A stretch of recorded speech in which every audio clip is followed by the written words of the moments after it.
chaque fois que nous passons de la saison sèche vers la saison de pluie, ou l'inverse de la saison de pluie vers la saison sèche, nous constatons qu'il y a une recrudescence des cas de grippe. Tout simplement, la grippe, c'est une maladie virale. Donc, le virus, il est dans la nature, il circule. Et souvent, il y a des facteurs favorisants. Les facteurs favorisants, par exemple, le changement du climat, la température. Lorsqu'on passe d'une température basse vers une température chaude, souvent, à un certain moment, le virus se trouvant dans la nature, il devient pathogène, il cause des maladies. Donc souvent, et puis généralement, en saison sèche, on a l'habitude de se protéger contre le froid. Mais lorsque nous allons vers la saison de pluie, bon, il fait tellement chaud que nous avons l'habitude de nous habiller presque simplement. Alors qu'il y a aussi la poussière. Toutes les poussières que nous avons accumulées, que la nature a accumulées pendant la saison sèche, lorsque nous allons vers la saison de pluie, cette poussière-là, comme avec le vent parfois qui arrive, cette poussière-là, il y a des particules maintenant qui se disséminent à travers l'environnement, la nature, et ces particules-là sont des facteurs favorisants pour, en tout cas, entraîner des maladies virales, principalement la grippe.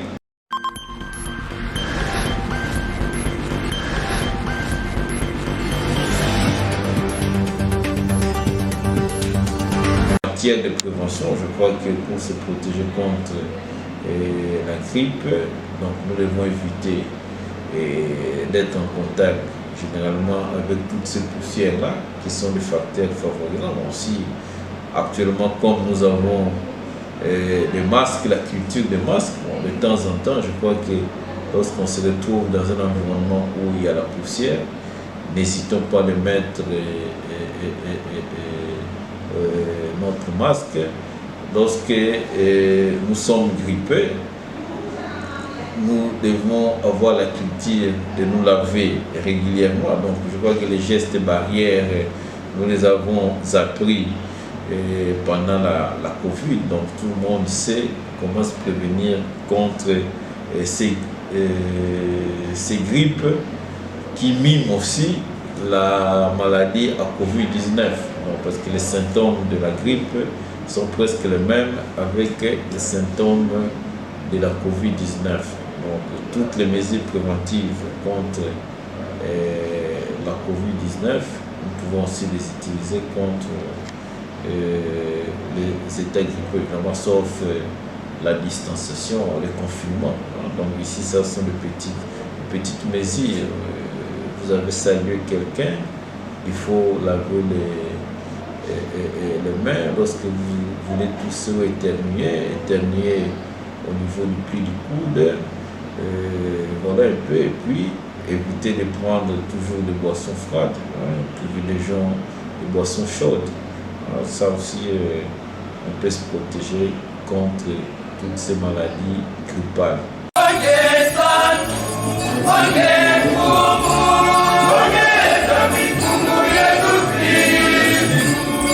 Commencé à 10h, c'était le dimanche 15 octobre 2023 à la paroisse Mama Luzingu que la messe de célébration de 35e année d'existence de la chorale Saint-Michel Kopika Homme a été présidée par le curé de la paroisse Mama Luzingu, Jean-Pierre Mvwezolo, qui avait axé son homélie en ces sens. Louis Isaïe, Jérusalem, la Jérusalem était dévastée. La puissance y a ennemi n'a pas de guerre.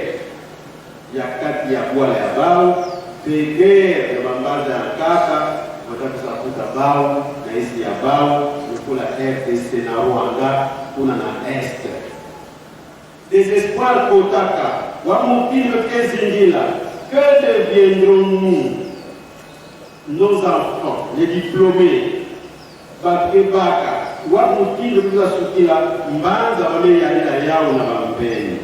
Que deviendraient nos foyers? Que deviendraient nos chorales, nos marques, le Kolabambeni, mes comptes? Yégué! Isaïe, il le bout dynamique, ça m'a pour l'arme, ça me donner l'espoir au peuple. Nous avons besoin de tels gens comme Isaïe, des présidents, encadreurs, pour mettre l'espoir. Pour tout ça qui est boubou, n'a pas choriste, il y a des commissariats. Pour tout ça qui est boubou, n'a pas membre, il y a des salle de café. L'homme, il y a Isaïe. Remettre l'espoir au peuple. Tata, pour tout ça qui est boubou là-bas. Ça ira, ça va aller. Nous pour la monganga, et pour tout ça qui est boubou, Amen. Après toutes les étapes prévues au cours d'une messe, ça a été suivi de la présentation du comité de la chorale Saint-Michel Koupika. À la fin de la messe, pour lier l'utile à l'agréable, un cocktail a été offert à tous.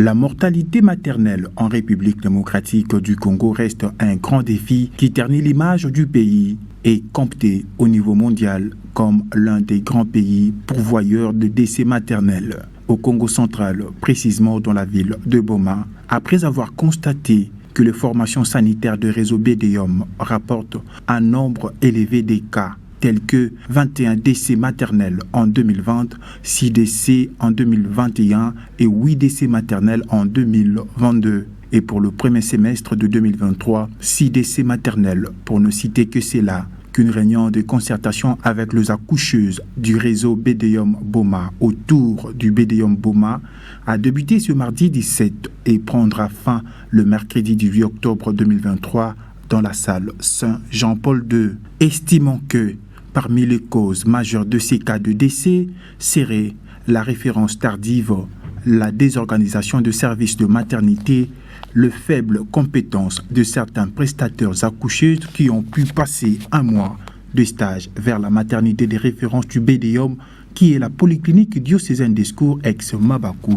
L'objectif général de cette mission est de contribuer à l'appui aux services de santé de base dans le diocèse de Boma en particulier et dans la province du Congo central en général. Briefer les accoucheuses sur le remplissage des partogrammes, identifier et discuter sur les forces, les opportunités qui disposent les différents services de maternité sont, entre autres, parmi les objectifs spécifiques de la mission. En réalité, depuis pratiquement des années, nous faisons de la lutte contre les décès maternels notre cheval de bataille dans le cadre de la qualité des soins de santé offerte par la population. Nous ne voulons pas qu'une femme meure en donnant la vie, en donnant naissance à un enfant, la femme ne doit pas mourir. C'est pour cela que nous avons initié avec l'inspection provinciale de la santé d'aller chaque fois vers nos formations sanitaires en cas d'un décès maternel. Donc là, nous utilisons une grille de qualité pour évaluer pourquoi il y a eu décès maternel. Et puis, si la femme a été transférée d'une autre structure, nous suivons jusqu'au niveau de la structure qui a transféré. Alors, nous avons réuni tous ces éléments-là et nous sommes venus les partager avec toutes les formations sanitaires de notre diocèse. Mais le premier constat est que, en grande majorité des cas, la population est elle-même responsable de ces décès maternels.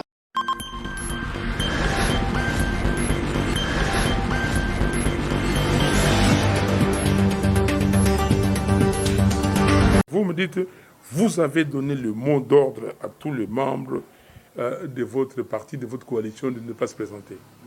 Ok? Je n'ai pas donné le mot d'ordre. Je l'ai répété 1001 fois. Vous écoutez la radio, vous suivez les télévisions, vous lisez les journaux, parce que vous êtes journaliste. Ce n'est pas moi qui ai donné l'ordre.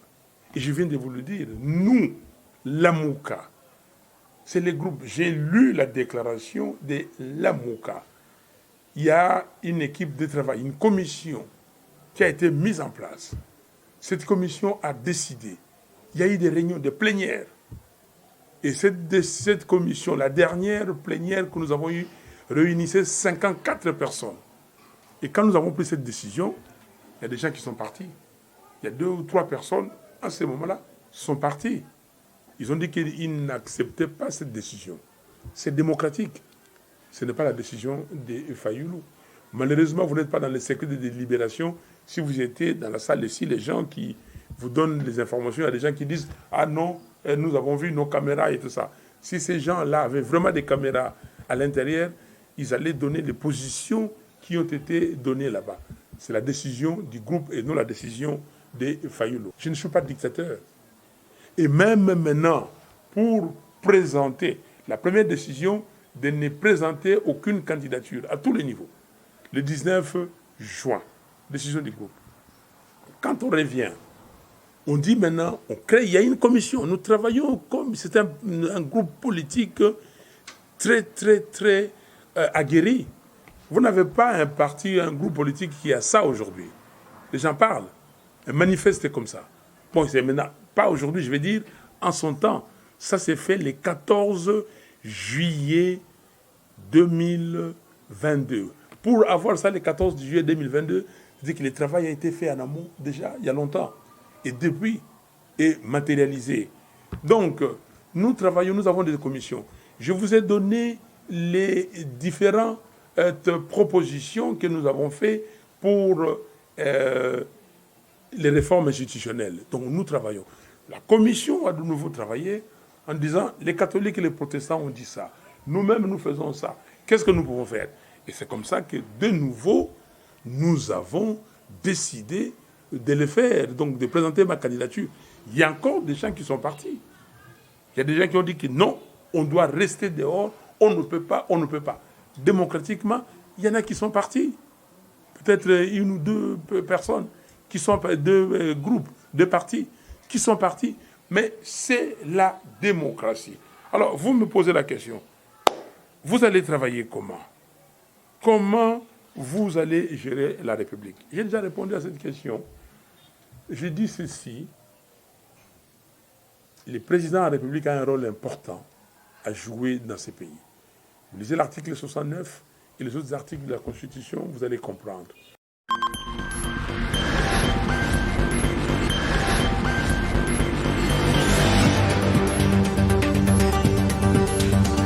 Chaque année, la retraite des séminaristes propédeutes s'articule autour d'un thème spécifique qui donne une direction commune à toutes les méditations et activités proposées dans les programmes. Ce thème sera l'occasion de favoriser la croissance dans la vie spirituelle de chaque participant. Pour l'accompagnement spirituel des séminaristes propédeutes de l'année académique 2023-2024, le thème choisi de la retraite s'intitule comme suit « Avance en eau profonde, Duc in altum ».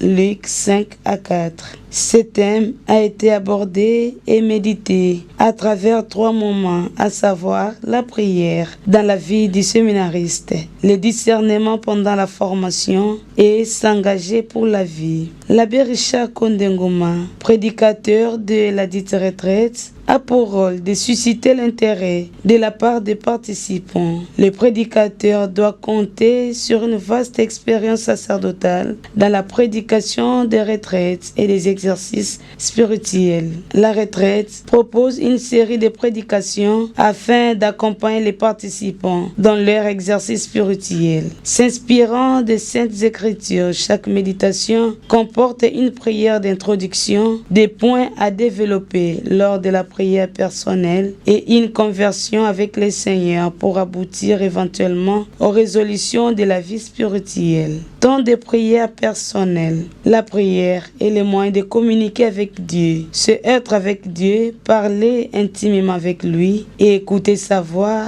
dans notre cœur. La retraite offre de longs moments de silence et de recueillement pour que chaque participant puisse approfondir sa relation avec Dieu. Ce temps de méditation est aussi un excellent moment pour examiner sa conscience à partir des thèmes développés pendant la prédication de la retraite, a insisté l'abbé Richard Kondengoma, l'officiant du jour.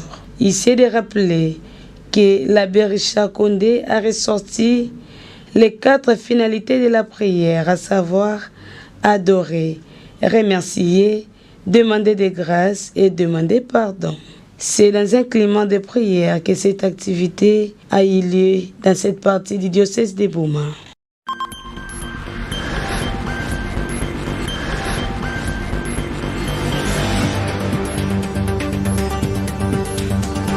C'est depuis le dimanche dernier que les séminaristes du grand séminaire Abbé Philippe Nguidi sont en retraite. Les séminaristes appelés à la conversion écologique, c'est le thème développé par l'abbé Jean-Patrick Mabiala. Sous-thème, pour travailler, prier et louer Dieu avec la création. Plusieurs points ont été développés, à savoir les plans de la création dans la Bible permettent de voir ce que Dieu a voulu de cette terre. Les récits du livre de Genèse nous révèlent qu'il y a 3 relations d'existence humaine, à savoir la relation de l'homme avec Dieu, la relation de l'homme avec son prochain et la relation de l'homme avec la nature. Les récits de Caïn et Abel, où on voit concrètement détruites ces 3 relations. Depuis lors, l'homme se considère comme maître de la vie lui-même. La deuxième partie était consacrée à la destruction de notre milieu de vie par l'homme. La politique, la culture de déchets, le gaspillage d'eau et d'électricité, la médisance entre humains pour les jeunes en formation. Il s'est de rappeler que le séminaire est un milieu où les jeunes doivent se convertir. Une conversion des cœurs doit être déjà à la fois individuelle et communautaire. La conversion dans la pratique chrétienne pour mieux soigner la relation entre les autorités et les êtres vivants.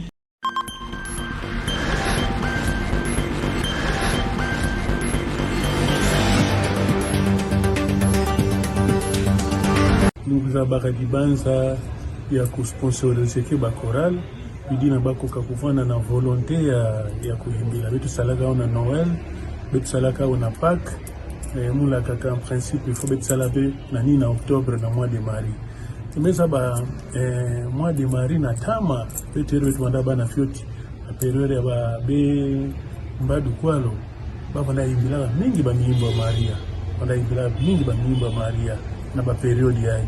Mais depuis un certain temps, mambo ya mezimbanaka tamukuwaka ke RTDN kena organiser concert ya Chanteau Marie metuba il faut mutula maboko idina ba chorale nyonso koka ku participer tamu meza bana mangumba na betu mumoso muke choriste na mangumba na betu ba problème ke bana mingi lokola betkiri tatamasanaka na ba cotisation mingi tangu ankaka kima fioti kwa ndelenda sala ke ngumba ya participer na mo concours mo civique ya mutu baka samweti bato bika zanga bakorale bika zanga kuyimbila mboti mutula uliboko pidina ba nyonso bavana na chance ina ya kuparticiper na concert amuke pesa concert na bakorale nyonso ba baka ba concert na valeur sama ke ba archive ke bikana lokola bitke yimbila ga dera Maria vetura bidina bola yimbila yake kwenda tama ke tambula na baisi mingi alors tant benga na koza yimbila beno préparer miyimbo ya mbote benu fuata pe kitoko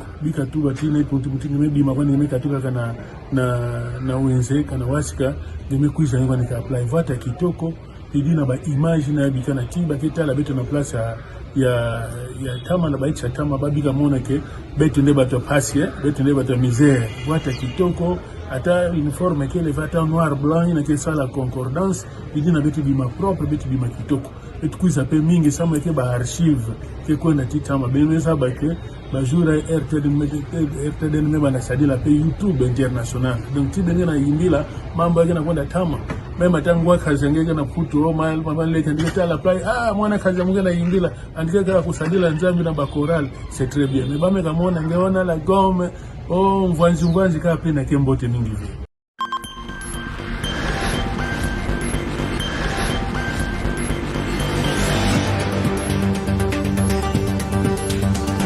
C'est dans le but d'échanger avec les prestataires de différentes formations médicales et membres de la MISATU en vue d'évaluer et recadrer pour continuer ou améliorer la façon de faire ou la prise en charge des mutualistes. Devant le membre du CGAT qui assume l'accompagnement de la mutuelle de santé et du président du conseil d'administration de Tuzolana, les membres présents et prestataires ont bénéficié des explications claires de l'évolution de la mutuelle de santé car elle est à sa 12e année, nous dit Dr Meta Monica. Souffrir, il y a qu'à faire ça, on a besoin de santé. Va porter poids lourd, il y a besoin de santé.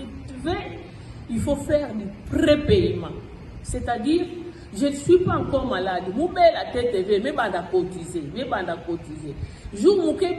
C'est la solidarité de l'ensemble. Il y a un des que ici ça mourut. Malheureusement, malembe, compréhension qui est trop lente. En 12 ans d'existence, nous ne sommes qu'à demi, alors que la population souffre, alors que quand nous allons dans les... Non, ça ne va pas. Donc, prenons quand même conscience. J'espère que ce point, par rapport à la sensibilisation, cher Président, pourra être inscrit par rapport à nos activités. Pour ne pas monopoliser la parole, je remercie tout le monde qui est là. Merci.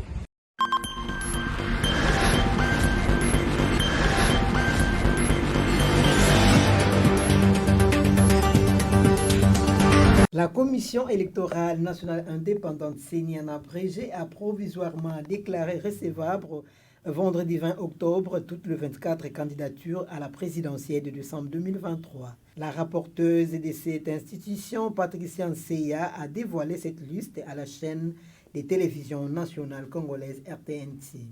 Selon l'article 27 de la loi électorale, la Cour constitutionnelle dispose de 7 jours pour rendre sa décision sur cette publication. Passé ces délais, la CENI va arrêter et publier sans délai la liste définitive de candidats présidents de la République. Cette liste provisoire est publiée 12 jours après la clôture de l'opération du dépôt des candidatures à l'élection présidentielle de décembre 2023.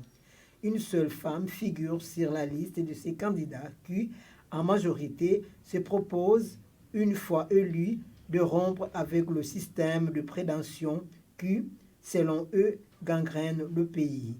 Alors, l'actuel président de la République, candidat à sa propre succession, affirme vouloir poursuivre son action, c'est de développer le pays.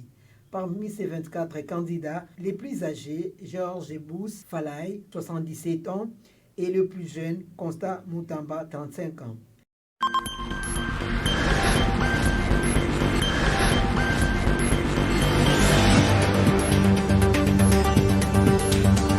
Toutes les stratégies sont mises en place pour vacciner les enfants de 0 à 59 mois. Les agents de santé passeront de porte à porte pour vacciner gratuitement, même si l'enfant est malade ou a déjà été vacciné. Au cours de cette cérémonie de lancement officiel des vaccinations, le chef de secteur de Bomabungu, Maître Edouard Ndjouikilelo, a procédé à la vaccination symbolique de quelques enfants trouvés sur les lieux. Il a par ailleurs appelé à la mobilisation de tous pour la réussite de cette campagne de vaccination contre la poliomyélite. Chers parents et gardiens d'enfants, nous vous demandons de bien vouloir recevoir les relais communautaires et les agents de santé qui passeront dans chaque de vos ménages pour administrer des gouttes de vaccin contre la poliomyélite à chaque enfant âgé de 0 à 59 mois. Après l'administration de ces 2 gouttes de vaccin, les relais communautaires et agents de santé marqueront sur le doigt et inscriront sur le mur de ménage. Faisons vacciner nos enfants car vacciner c'est aimer, vacciner c'est protéger. Que vive la province du Congo central, que vive le secteur de Bomabungu, je vous remercie. Rappelons en terminant que la dite campagne durera 3 jours, soit du samedi 21 au lundi 23 octobre 2023, dont le nombre d'enfants attendus est d'environ 22 946.